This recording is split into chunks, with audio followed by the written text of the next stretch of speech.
So, Doom has been defeated. In a flash of light, it all ends. Universes have converged, battle world has collapsed, timelines have unraveled. And then, silence. Until we hear a familiar voice. Johnny Storm calling up to a window, "Wake up, sleepyhead, you're gonna miss the day." Reed Richards wakes to the sight of his brother-in-law soaring through the skies of a brand new New York City. The camera follows Johnny in a long, uninterrupted shot as he weaves through the city skyline. He passes the Avengers mansion, now nestled in Central Park. Inside we see the Avengers training, T'Challa sparring with Steve Rogers, a classic Captain America back in his prime. Spider-Man swings by, and for a moment we follow him, until another web line crosses his path. It's Miles. The two of them soar together through the cityscape, two generations side by side. The camera keeps moving, we drift upward towards the rooftop, catching Daredevil mid-leap, his billy clubs helping him vault from one building to the next. And then we're rising higher, out of the city entirely, towards the forests of upstate New York. There, a mansion stands alone, familiar, but different. Jean Grey lands softly on the ground and kisses Scott Summers before entering. We pan through the mansion. Iceman and Colossus share a breakfast in the kitchen, Storm teaching a class. Jean then rides the elevator underground. She then passes Beast, hunched over a lab bench, and finally we arrive at a silver door. It opens. Inside, a man in a wheelchair sits in front of Cerebro. We only see the back of his bald head. He turns slightly to the camera, and then cut. What I've just described to you is my pitch for how Secret Wars should end.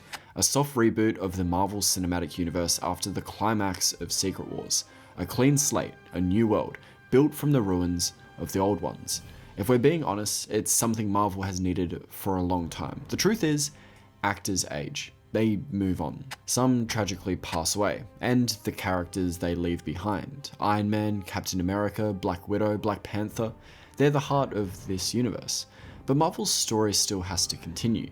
A reboot gives us permission to start again, to reimagine the MCU from the ground up with fresh faces and a renewed sense of clarity. And it's not like it hasn't been done before. Days of Future Past literally did this. They started a whole new canon, a whole new timeline. We can do the same for the MCU. Now, here's the key. We don't need to start from scratch. Not really. We don't need another Iron Man origin, another Steve Rogers getting the serum, another Uncle Ben moment. We've seen them and we know these characters. The audience is fluent in Marvel, so we need to respect that. So throw us straight into a new world where these heroes already exist. In that way, the X-Men don't have to be shoehorned into a world that never mentioned them. Now they exist. Mutants are a part of the fabric of this new reality. Now, the Fantastic Four aren't anomalies, survivors from another universe. They're the crown jewel of Marvel, parked proudly in the Baxter Building.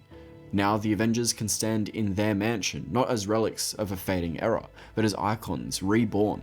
And in this new world, we're not stuck explaining why T'Challa isn't around. It's a new reality, one where we get to meet him again, where we can meet all of them again. And if we're building this new world from the ground up, let's build it around the right pillars.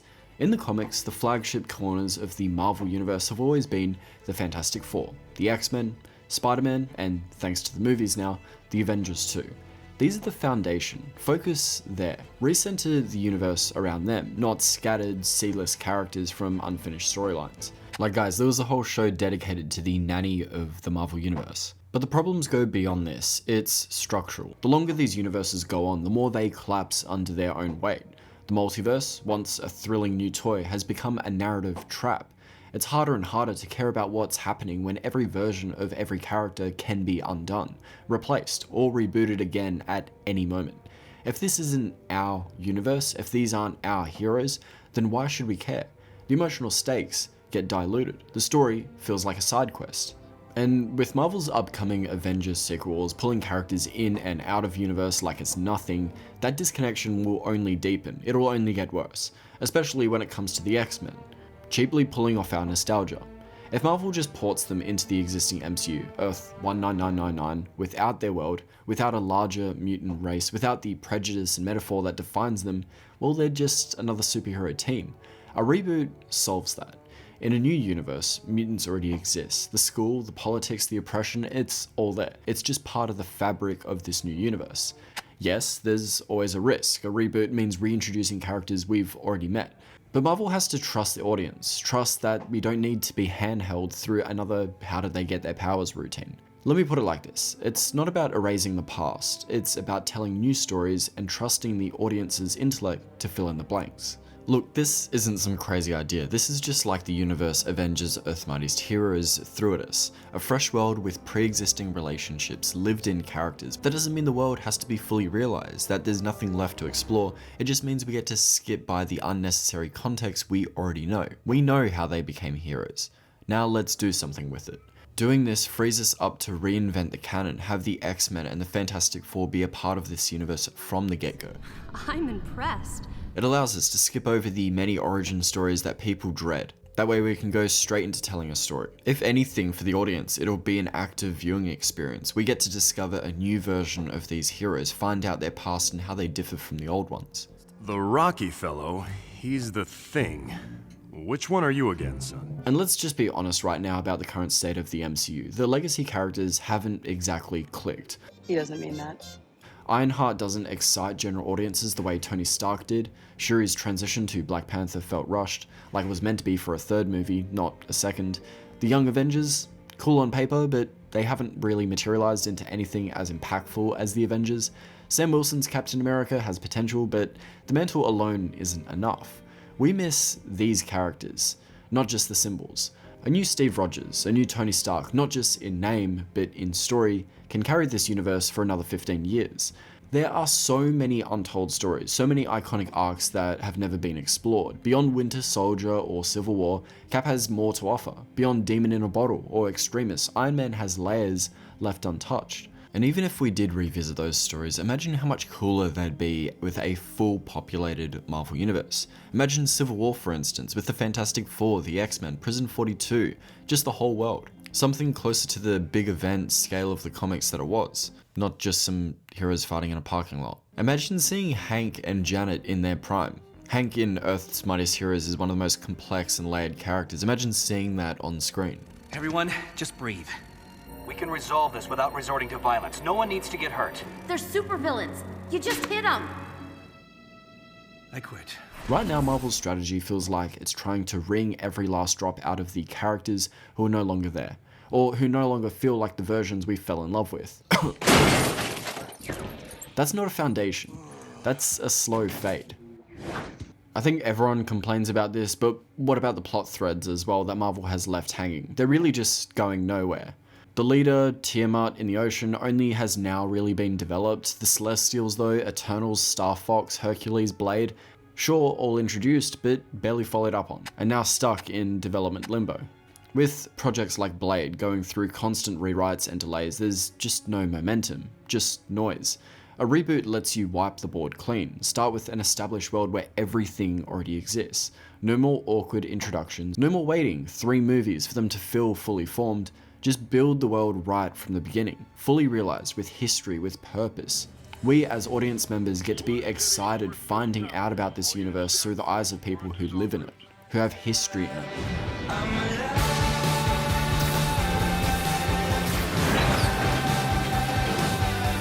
We don't need another Spider-Man origin. We don't need another what are mutants. We get it. We've lived in this universe for over a decade. Now let us live in a new one. Look, saying goodbye to what we know is hard, but this Marvel reboot isn't a betrayal of the past, it's an evolution. Comics have always done this. Clear the slate, refocus the story, come back stronger. If Secret Wars is going to be the biggest crossover in cinematic history, let it also be the gateway to something new, something streamlined, something bold, because in the end, the story isn't over, but it does need a new beginning. So, what would a new beginning look like? Well, as I mentioned before, I want to use Marvel's pillars as my guiding light during Phase 1. This means paying off the X-Men tease with launching them as the first film in this new saga, the Rebirth saga. The theme across this phase being about new beginnings. Now, I am not a fan of introducing characters with the promise of an eventual appearance. I want epilogues or post-credit scenes to directly play into the next movie. I loved Ragnarok's end credit scene for that reason. I loved Cap's end credit scene for that reason. If you're gonna tease something, then deliver. Now the X-Men are kicking off this universe. Do whatever you want, Magneto, Sinister, all that I ask is that Marvel nails Scott Summers. Put the same respect on his name as the 97 show did. Maybe we can include your standard X-Men themes, but double down on those with Sinister, shining a light on the conversation of evolution, morality, why should gods listen to bugs, as he puts it. Just have fun telling a classic X-Men tale that wins over the hearts and minds of people that are nervous about this new universe. Commit to the costumes, commit to the themes, just give us a banger. So, after that, I'd follow up with another Fantastic Four movie. Kind of. It'll have the Fantastic Four in it, it'll follow Reed, but it's really an Illuminati movie. In this new world, he's a part of the Marvel Illuminati, monitoring the multiverse and keeping an eye on this new time stream. Now, if you think about it, this is actually quite smart. This will allow us to meet a ton of new important players in this new Marvel universe. Black Panther, Namor, Doctor Strange, Iron Man, and, of course, Professor X, who we've seen in the previous movie. Soft launching them here allows us to get people used to this new recasted universe, a new master of the mystic arts, a new king of Adelan. Reed, just like Logan in Days of Future Past, remembers everything though, the old reality, so we follow him as he finds his bearings in this new world and what that means for him. Struggling with being on the council, his relationship with his family, his partner, that's all tested. He's now a part of a world he doesn't particularly recognize. Sure, it means there's lots for him to discover, but it also means there's a lot to clash against. Perhaps the Illuminati do something Reed doesn't like, but they then retort, Reed, you created this group, this was your idea. Essentially, we're just placing him on uneven footing, something super interesting for character development. Somewhere throughout the movie, we could also have Spider-Man and Johnny hanging out as well. I think that would be a nice segue into our next movie, which would be Spider-Man. So yeah, this leads us into the Spider-Man movie, a Peter Parker still played by Tom Holland, him and Pedro being one of the few crossovers to this new universe. But here's the thing, he's a little older, kind of like how he was in the Civil War comic. Peter's been in the game for a bit. He's got a tech company he shares with his mentor, Otto Octavius. He's got a healthy relationship with Mary Jane Watson. Not whatever this Michelle Jones workaround was. Just call her Mary Jane. So he's busting bad guys like Scorpion and Rhino, and life's looking pretty good. Until the Black Cat enters his life. What can be a very innocent tussle as she tries to steal Otto's technology for a buyer turns into something very personal for Peter, as we discover Cat isn't doing this for money, but to get her father out of prison. Her father being the man that murdered Ben Parker. Now this allows us to quickly relive those events and contextualize this Peter Parker story. In that way, the movie isn't an origin story, but the origin becomes a catalyst to dive deeper into the current events, the current circumstances. With pressure on Otto's back thanks to Osborn trying to complete this experimental tech before someone steals it or replaces it, he gets into an accident, vows revenge on Osborn, and things get increasingly personal. Now that's a super loose outline, you could make it way tighter. Maybe those minor villains that Spidey was facing were created by Norman.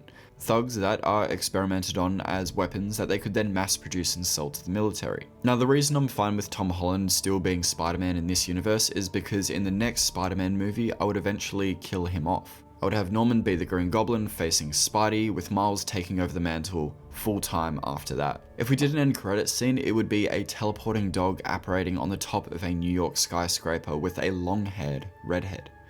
Obviously this will lead into our next movie, The Inhumans. Strange choice, Mitch, is probably what you're thinking right now, but like the Guardians of the Galaxy, we need a wild card in our slate, in our programming, something to keep things exciting in a sea of expected properties. Our viewing becomes super predictable when they're just sequels or characters we know back to front. The Inhumans is our gateway to expanding on cosmic societies like the Kree. It's a side of Marvel we haven't seen before. The movie will be about the Kree and Skrull War. We won't actively be in it, but it'll be about it. How the Kree hopes to use Earth as a chess piece. The Inhumans who live on the dark side of our moon in a city called Adelan are opposed to this, fighting their very makers. This leads to the Inhuman royal family, mainly Medusa, seeking out Reed Richards to help on Earth, establishing technology that would prevent extraterrestrial invasions. In the fight with the Kree, we learn more about the Skrulls, that the Skrulls' prophecy talked about the destruction of their home planet and the promise of a new one, Earth. What we find out is that the Kree aren't here to dominate Earth, they're here to secure the planet under their control before the Skrulls come a-knocking. Now, here's where things get truly big. The movie ends with the Kree running home to the Supreme Intelligence with their hands between their legs, preaching that the Skrulls will take this planet and that there's nothing they can do. In an end credit scene, I would show an alert going off. Medusa, Black Bolt wondering what it is. Is it the Skrulls that the Kree talked about? The royal family are ready to challenge them. They've defeated the Kree. What's another army, right? But it's not them. Heading out to their balcony, they see three people floating above. It's the three heralds of Galactus. the Silver Surfer, Firelord, and Terrax. So, going into the finale of the first phase, this Rebirth phase, we have the Ultimate Alliance. This will challenge our heroes pulling together everything they have, everything we've seen from them in order to defeat Galactus. We see Reed leading a team, mostly the FF, some of the Illuminati, and Spider-Man on a quest to find the Ultimate Nullifier, a device that could defeat the God. Now Reed thought he outran Galactus, hopping over to another universe, but as the movie goes on, Reed comes to find out more about the Titan. His whole thing, his whole origin is surviving the destruction of universes. If a multiverse collapses, he'll begin again in a new one, cosmically representing necessity, a cosmic check on the universe, feasting on problematic planets that could disrupt the multiverse again. Now for Reed, this battle is super personal. He's lost one world, his home world to Galactus in First Steps. He's lost another world, Earth 19999, the MCU pretty much, to Doom in Secret Wars. So for him, this is really make it or break it, using his smarts to improve the planetary defenses and take an active stance on Galactus. For the X-Men, their muscle is really challenged here as it's their duty to take on the Heralds of Galactus. Now we find out the Heralds bartered with the God to save their worlds, Norrin with Zen-La and Firelord with the Kree homeworld. Norrin feels a kinship with Jean Grey, impressed with her power, sure, but resembling an uncanny resemblance to his lover on Zen-La, Shalla-Bal. Now Jean convinces him to turn on the other Heralds and assist in defeating Galactus. Anyways, that's how I'd pitch the rebooted universe. Tons of spin-offs could come from that. You could follow up with the Silver Surfer movie as he discovers a new sense of purpose. You could go more intimate and do a solo Wolverine movie as he explores his past, trauma, and history with Weapon X. Maybe fit in a little Wolverine vs Hulk scenario as well. Speaking of the Hulk, you could do a Planet Hulk movie. The Illuminati deem him too dangerous to keep on the Avengers on Earth, so they send him away. Maybe sprinkle in another Spidey movie, seeing Spidey face off with the Green Goblin, transitioning to Miles. We see the Avengers take the fight to space in the Kree-Skrull War, coming back, maybe one of the Avengers have been infiltrated by a Skrull, all before leading to the finale of the second phase, World War Hulk, seeing the Hulk come back with a vengeance and taking down the Illuminati. The movie ending with Cyclops being shot in the back by Beast.